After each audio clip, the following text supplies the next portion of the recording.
1080 poison bait is aerially broadcast to kill possums and rats. However, many non-target species are also poisoned by the practice. The Waikato Regional Council is one of 3 users of 1080 poison, the others being the Animal Health Board and the Department of Conservation. The Council is responsible for enhancing and protecting regions' biodiversity values, especially in significant natural areas.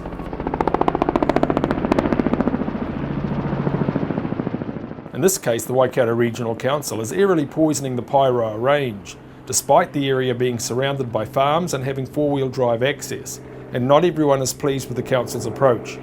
Our real frustration with Environment Waikato lies in the fact that they are poisoning our property when they've proven and we've proven the possum number level is extremely low, and even my family resisted and said we don't want them to undertake aerial 1080, but they basically bullied us into it, threatening court action and costs that we can't afford, and my mother in the end signed her access agreement pretty much under duress.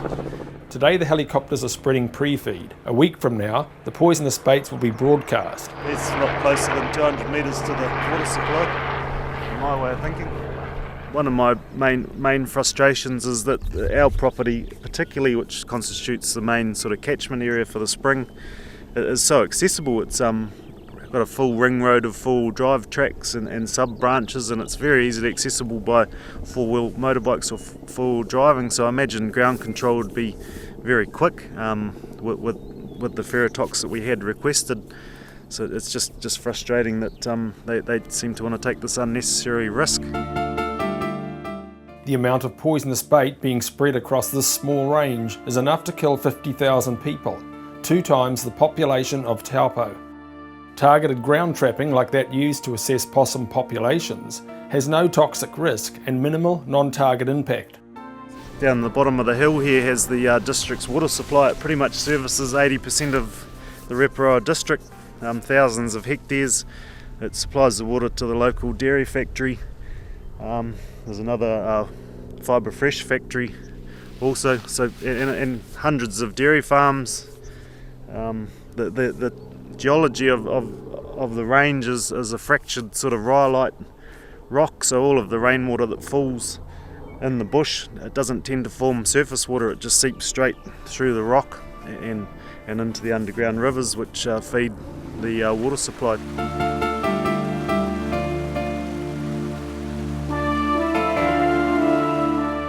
The Waikato Regional Council website states, contamination of groundwater can occur when substances make their way down through the soil into the underlying aquifers. It goes on by saying, it's so important to protect and monitor our valuable groundwater resources. Contaminants in our groundwater come from either point or non-point sources. One example given by the Waikato Regional Council is pesticide and fertiliser applications. My grandfather gifted the water supply to the local, or the use of the water supply to the local community some years ago, where they pull 9 million litres of water a day out.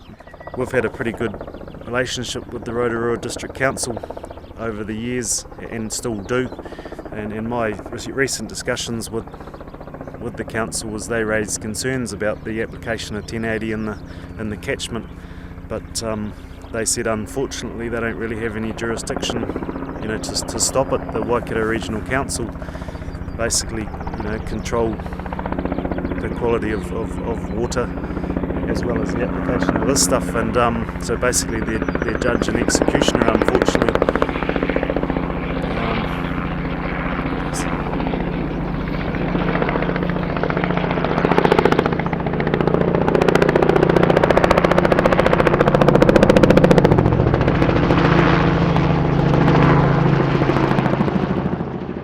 Have the people of Paeroa been informed that there is a poison drop happening up here and that their water supply may be violated? I don't believe they have. I believe EPRO did some advertising in the Rotorua papers and Taupo papers, but not specifically that the catchment block for the water supply was being targeted. Deer are present in the Paeroa drop zone and are killed in high numbers in aerial drops. A recent drop near Taihape killed most of the population of wild deer. 2 baits are enough to kill a deer, and once poisoned, death can take from hours to days. Carcasses of poisoned animals can remain toxic for months after they die. Other animals and birds up the food chain can be poisoned by feeding on the dead carcasses. There will be enough poisonous bait spread across the 3,300 hectare Paeroa Range to kill 250,000 deer. That's the entire estimated population of wild deer in New Zealand.